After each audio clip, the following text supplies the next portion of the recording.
Ma'am ఏదైతే రంగారెడ్డి జిల్లాలో జరిగినటువంటి 6 హత్యల నేపథ్యంలో రాజ్ కుమార్ చనిపోయాడనే వార్తలు కూడా వస్తున్నాయి. అంటే ఇది అతనికి సరైన శిక్ష అయి ఉంటుంది అనుకోవచ్చా? అస్సలు కాదు. ఎందుకంటే అతన్ని సజీవంగా పట్టుకోవాలి అని నాలాంటి వాళ్ళు చాలామంది అనుకున్నారు. ఎందుకంటే ఇక్కడ ఇతను చేసిన నేరం ఏంటో, ఇతను చేసిన నేరం గురించి మనందరికీ తెలుసు. కానీ ఈ నేరం ఇతను చేయటానికి ఇతనికి అవకాశం ఇచ్చిన పోలీసులు ఎవరైతే ఉన్నారో దోహదపడింది వాళ్ళే. వాళ్ళ గురించిన వివరాలు అందలేదు. అలాగే అసలు ఇతని మనస్తత్వం ఏంటి, ఒక సైకో అనాలిసిస్ జరగాల్సిన పరిస్థితి ఉంది ఇతని పట్ల. ఎందుకంటే ఇప్పుడు నేరము రాత్రికి రాత్రి జరగదు. నేరం అనేది ఇలాంటి నేరాలు రోడ్ యాక్సిడెంట్ లాంటివి కాదు, అగ్ని ప్రమాదాలు లాంటివి కాదు. దీనికి చాలా ముందస్తు ప్రణాళిక ఉంటుంది ఒకటి. అలాగే వాళ్ళ మనస్తత్వంలో కూడా ఒక రకమైన బరితెగింపు, యాంటీ సోషల్ పర్సనాలిటీ ఇవన్నీ ఉంటాయి. భయం లేకపోవటము, నన్ను ఎవరేం చేస్తారు, నాకు ఎదురులేదు అని, ఇలాంటి లక్షణాలు కొన్ని ఉంటాయి వాళ్ళకి. ఆ లక్షణాలు పెరిగి పెరిగి పెరిగి అడ్డుకట్ట వేసేవాళ్ళు లేకపోతే ఇలాగే తయారవుతారు. ఇదంతా మనకు తెలియాలి అంటే ఇతను మనకు లైవ్గా దొరకాలి. విచారణలో ఇతన్ని రిమాండ్ ఖైదీగా తీసుకొని, అంటే కస్టడీ తీసుకుని, కస్టడీలో ఇతన్ని ఒక సైకాట్రిస్ట్ ద్వారా, ఒక సైకాలజిస్ట్ ద్వారా ఇతని మనస్తత్వాన్ని బయటికి లాగాల్సిన అవసరం ఉంది. తద్వారా ఏంటి అంటే మనం ఇలాంటి నేరస్తులు తయారవుకోకుండా సమాజంలో ఉండటానికి మనం ఏమైనా చేయడానికి ఉంటుంది. ఇప్పుడు ఇతను చచ్చిపోయాడు, ఇంకేం తెలుస్తుంది మనకి అతని గురించి? పోనీ ఇతనితోనే బతికిన భార్య ఉంది, ఒక 5 ఏళ్ళు 6 ఏళ్ళు కలిసి బతికిన భార్య ఉంది. ఆ భార్య లేదు ఇప్పుడు, కన్న తల్లిదండ్రులు ఉన్నారు. వాళ్ళకి ఎంతవరకు అర్థమవుతుంది? ఎవరికైనా కాకిపిల్ల కాకి ముద్దని చెప్పి వాళ్ళ పిల్లలు వాళ్ళకే. ఇప్పుడు వాళ్ళ బ్రదరు, ఇప్పుడు వాళ్ళ బావమరిది ఉన్నాడు, బావమరిది చెప్తున్నాడు వాడు ఎంత సైకోగాడంటే, పాపం పిల్లోడు వాళ్ళ ఇంట్లో ఉన్నాడంట, ఈ చనిపోయిన పిల్లలో ఒక పిల్లాడు, వాడిని పిలిపించుకున్నాడంట. ఎందుకు? వీడికి చంపే ఉద్దేశం మొదల నుంచి ఉంది, పిల్లల్ని చంపాలని. అయితే ఆ పిల్లాడిని మీ నాన్న పిలుస్తున్నాడు అక్కడికి పోదు కానీ అని అంటే, లేదు కొడతాడు, నేను వెళ్ళను అని చెప్పి భయపడ్డాడంట ఆ పిల్లాడు. నేను వెళ్ళను అని చెప్పి గొడవ చేశాడంట. అసలే వీడి మనస్తత్వం ఎంతో కొంత, అంటే మరీ ఇలా చంపుతాడని తెలియకపోయినా వీడి దుందుడుకు మనస్తత్వం వాళ్ళకి తెలుసు కాబట్టి మళ్ళీ ఇంకేం గొడవ చేస్తాడో, ఆ అమ్మాయిని ఏమన్నా కొడతాడో, ఆ అమ్మాయిని తిడతాడో. వీడైతే మామూలు మనిషి కాదు. ఇప్పుడు 6గురిని చంపాడు కాబట్టే నరరూప రాక్షసుడు అనుకోవటం కాదు. వీడు మొదటి నుంచినే వీడు అప్పులు చేస్తూ జల్సాలకు అలవాటు పడి అవలక్షణాలతోటి, దురవ్యసనాలతోటి, ఏంటయ్యి బెట్టింగు, ఆన్లైన్ బెట్టింగ్స్, పేకాట, అలాగే తాగుడు, ఇవన్నీ చేస్తూ అప్పులు చేసి ఆస్తి అమ్మి ఇన్ని చేసిన వెధవవాడు. వాడి గురించి వాళ్ళకి ఎంతో కొంత తెలుసు. అందుకే ఎందుకులే వాడి కోపం తెప్పించడం అని పిల్లాడిని కూడా పంపించారు. కానీ ఇట్లా చంపుతాడు అనుకుంటే పంపరు కదా పాపం. కానీ ఎవరు అనుకోని ఉండరు, అంటే తప్పు చేసి జైలుకి వెళ్ళొచ్చాడు. ఇప్పుడు ఒకటండి, ఆ అమ్మాయి ఉంది, భార్య ఉంది, నేను నిన్ను చంపేస్తాను, నన్ను ఎవరేమి చేయలేరు, వైష్ణవిని చంపితే ఏమైంది, ఏం చేశారు, ఇవన్నీ ప్రమాద హెచ్చరికలు. ఇలాంటివి ఎన్ని చూసి ఉండదు అమ్మాయి. అసలు వీళ్ళిద్దరూ ఒకే కులం కాదు. ఆ అమ్మాయికి వేరే పెళ్ళి నిశ్చయం చేశారు. వీడు ఇలాగే వెంటబడుతుంటే వాళ్ళు వేరే ఈ పెళ్లికి ఒప్పుకోక వాళ్ళు వేరే పెళ్లి కొడుకుని చూసి నిశ్చితార్థం కూడా అయిపోయింది. వాళ్ళకి ఫోన్ చేసి ఆ అమ్మాయి అంటే నాకు ఇష్టం, మీరు ఈ పెళ్లి మానుకోకపోతే మిమ్మల్ని చంపేస్తానని వాళ్ళకి ఫోన్ చేస్తే ఆ పెళ్లిని వాళ్ళు క్యాన్సిల్ చేసుకున్నారు. అప్పుడు వీడు ఈ అమ్మాయిని దొంగతనంగా ఇంట్లో నుంచి తీసుకొచ్చుకొని పెళ్లి చేసుకున్నాడు. వీడు ఇవాళ కొత్తగా ఇప్పుడు ఏదో ఆ 17 ఏళ్ల అమ్మాయి బట్టలు సరిగా వేసుకోకపోతేనో, లేకపోతే వీడిని రెచ్చగొడితేనో వీడు ఇలాంటి పిచ్చోడు అయిపోలే. వీడు మొదటి నుంచి అట్లాంటోడే. ఇప్పుడు ఇట్లాంటివి ఉన్నప్పుడు భార్య ఈ కేసు అయిన తర్వాత మరీ ఎక్కువ చేశాడంట. మరి చేసినప్పుడు అసలు వీడి సంగతి ఏంటో తెలియాలి అంటే నేను షీ టీమ్స్ అని మొత్తుకుంది. అందుకే ఖచ్చితంగా భార్యని పిలుస్తారు షీ టీమ్స్కి, ప్రవర్తన ఏంటో తెలుసుకోవడానికి. అప్పుడు ఆ అమ్మాయి చెప్పుండేది అక్కడ ఇలా మాట్లాడుతున్నాడని. ఇక్కడ జరగాల్సింది జరగకపోగా పోలీసులు డబ్బులు తిని వీడిని రోడ్డు మీదకి వదిలిపెట్టారు ఈ రాక్షసుడిని. ఈ రాక్షసుడు ఈ విధంగా చేశాడు. సరే చేశాడు, ఇప్పుడు ఏమైంది? వాడు ఆత్మహత్య చేసుకుని చనిపోయాడు. ఇంకేం జరుగుతుంది మనకి? ఇప్పుడు ఈ పోలీసులు ఎంత డబ్బులు ఇచ్చాడు, ఎలా ఇచ్చాడు?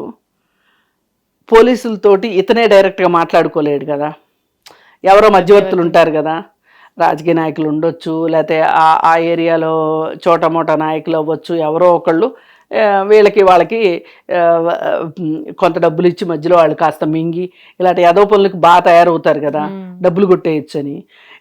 ఇలాంటి గ్యాంగ్ ఎవరో కూడా ఎక్స్పోజ్ అయ్యి ఉండేవాళ్ళుగా.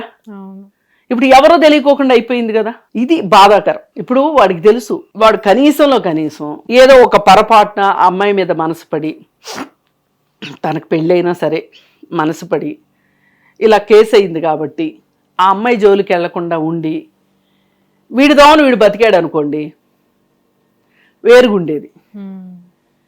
ఇప్పుడు వాడు ఈ కసితోటి, ఈ కోపంతో వాడు ఇంతమందిని చంపాడు కదా, ఇప్పుడు ఖచ్చితంగా జైలుకి పోతానని తెలుసు.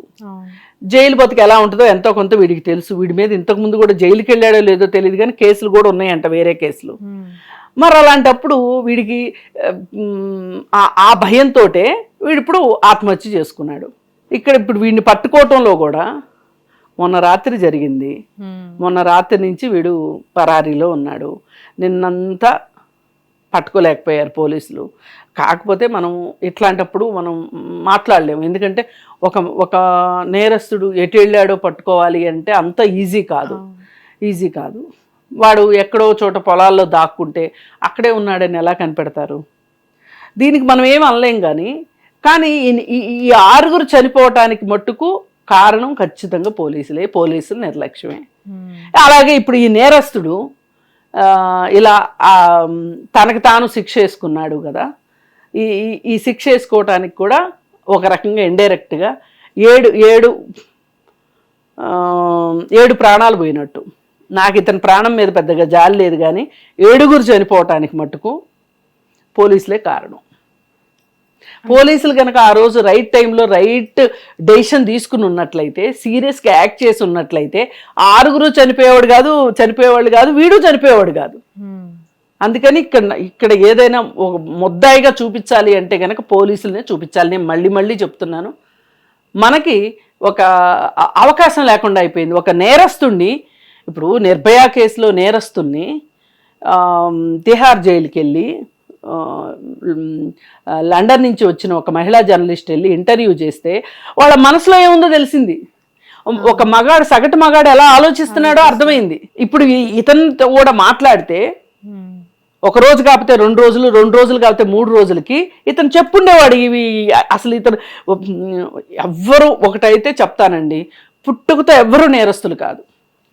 పుట్టిన తరువాతే చుట్టూ పరిస్థితుల వల్ల కావచ్చు, పెంపక లోపాలు కావచ్చు, లేకపోతే దురలవాట్ల వల్ల కావచ్చు, ఏ ఇన్ఫ్లుయెన్స్ల వల్ల అయినా కానీ నేరస్తులు అయ్యే అవకాశం ఉంది. కాబట్టి ఆ పరిస్థితులు ఏంటి అనేది మనకు తెలిసిందనుకోండి, మనం ఇంకొక నేరస్తులు తయారవుకోకుండా కాపాడుకోగలుగుతాం కదా.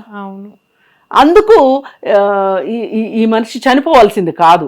రాజ్ కుమార్ అనేవాడు బతికి ఉండాల్సింది, మొత్తం జరిగింది చెప్పు ఉండాల్సింది.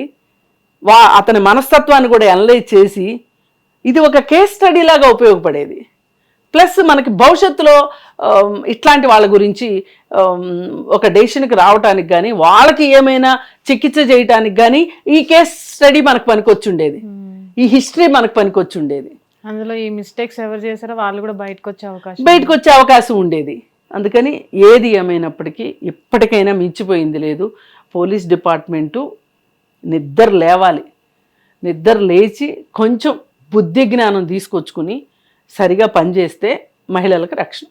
పోలీస్ వ్యవస్థతో పాటు ఇటు ప్రభుత్వం కూడా ప్రభుత్వం కూడా, పోలీస్ అంటే ప్రభుత్వం కింద లెక్క. అసలు ప్రభుత్వం మనం మాటి మాటికి ప్రభుత్వాన్ని అంటాం, ఎందుకు లేని పోలీస్ అంటున్నాం. కానీ మనకి ఇప్పుడు డైరెక్ట్గా మనం ఎవరి గురించి మాట్లాడగలుగుతామో పోలీస్ గురించే మాట్లాడతాం. ఈ పోలీస్ ఎవరి అజమాయిషీలో ఉంది?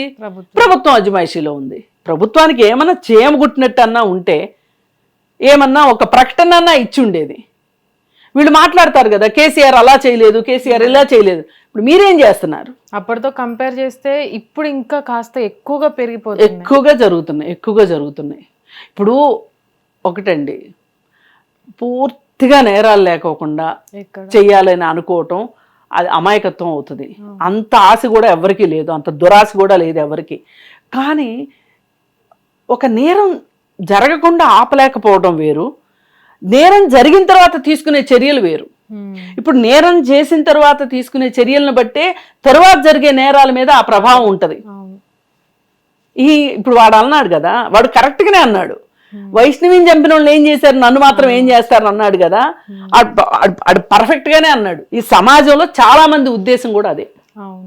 అందుకే ఇన్ని నేరాలు ఘోరాలు జరుగుతున్నాయి. అంటే దీనికి పరిష్కారం ఎన్కౌంటర్ చేయడమో, రోడ్డు మీద రాళ్ళు వేసి కొట్టడమో ఇది కాదు. ఇవాళ ఒకటి ప్రచారం జరుగుతుంది, అది ఎంతవరకు వాస్తవమో ఏంటో అర్థం కావట్లేదు. కానీ సోషల్ మీడియాలో మట్టుకు, మెయిన్ స్ట్రీమ్ మీడియాలో కూడా వడ్డీ వార్ చేస్తున్నారు. రాజస్థాన్లో నేను కూడా చేశాను వీడియో. కానీ ఇప్పుడు చూస్తుంటే వాళ్ళని 32 మందిని ఊరేశారు రోడ్డు మీద అని మాట్లాడుతున్నారు. అది కానీ జరిగితే తెలియదండి మనకి, ఇంటర్నేషనల్ న్యూస్ అవుతుంది 32 మందిని రోడ్డు మీద ఊరేస్తే. మరి ఎందుకు మీడియా ఇట్లాంటి పసలేని కథనాలు ప్రచారం చేస్తుందో అర్థం కావట్లేదు. నిజమే, ఆ ఘటన జరిగి ఉండొచ్చు, జరగలేదని నేను అనట్లేదు. కానీ మీరు చేసే ఈ పిచ్చి ప్రచారం వల్ల ఆ నేరం యొక్క స్థాయి తగ్గిపోదు. అందుకని ఇక్కడ ప్రభుత్వాలకి ఎంత బాధ్యత ఉందో, ఈ మహిళల రక్షణ పట్ల పోలీసులకు ఎంత బాధ్యత ఉందో, మీడియాకు కూడా అంత బాధ్యత ఉంది. ఆషామాషిగా రిపోర్టింగ్ చేయడం కరెక్ట్ కాదు. ఏది ఏమైనా పాపం ప్రభుత్వానికి మటుకు చాలా పని తప్పించినట్టున్నాడు రాజ్ కుమార్. వాళ్ళు కూడా ఊపిరి పీల్చుకుంటారు అనుకుంటా ఇప్పుడు. అమ్మయ్య, వాడు కూడా పోయాడు, వాడున్న దగ్గర నుంచి వాడిని మీరు పట్టుకోలేదేంటి, వాడికి శిక్ష వేయలేదేంటి, ఈ శిక్ష వేశారేంటి, ఆ శిక్ష వేశారేంటి అని 1,00,000 మంది అడిగే ప్రశ్నలకు సమాధానాలు చెప్పే పని లేకుండా ఓ రకంగా ప్రభుత్వానికే మంచి చేశాడు. సమాజానికి ఎంత చెడు చేసినా ప్రభుత్వానికి మటుకు మంచి చేసి చచ్చిపోయాడు Raj Kumar. Thank you. Hit TV app, ఇందులో short news, live news, entertainment shows, movies, digital magazines తో పాటు మీ జిల్లా వార్తలను కూడా ఫ్రీగా చూడొచ్చు. ఇంకెందుకు ఆలస్యం, వెంటనే హిట్ టీవీ యాప్ ని డౌన్లోడ్ చేసుకుని ఫ్రీగా ఎంటర్టైన్మెంట్ పొందండి. Hit TV app, hit TV app, please download hit TV app. Hit TV app ని ఫ్రీగా డౌన్లోడ్ చేసుకుని ఎంజాయ్ చేయండి. మీకు నచ్చిన ఎంటర్టైన్మెంట్ కోసం హిట్ టీవీ యాప్ ని ఫ్రీగా డౌన్లోడ్ చేసుకుని ఎంజాయ్ చేయండి. హిట్ టీవీ యాప్ ని డౌన్లోడ్ చేసుకుని ఆస్వాదించండి, ఆశీర్వదించండి. ఇంతమంది సెలబ్రిటీలు హిట్ టీవీ యాప్ ని డౌన్లోడ్ చేసుకోండి అని చెప్తున్నారంటే ఎంత మంచి యాప్ ఆలోచించండి. అమెరికా అమెరికా అమెరికా అమెరికాలో చదవాలనుకునే వాళ్ళకి విశ్వసనీయమైన పేరు మన శౌర్య కన్సల్టెన్సీ. UK లో 1 year masters, UK లో 1 year masters, 2 years work permit up to 5 years visa. Contact Saurya Consultancy. Contact 89851 89851.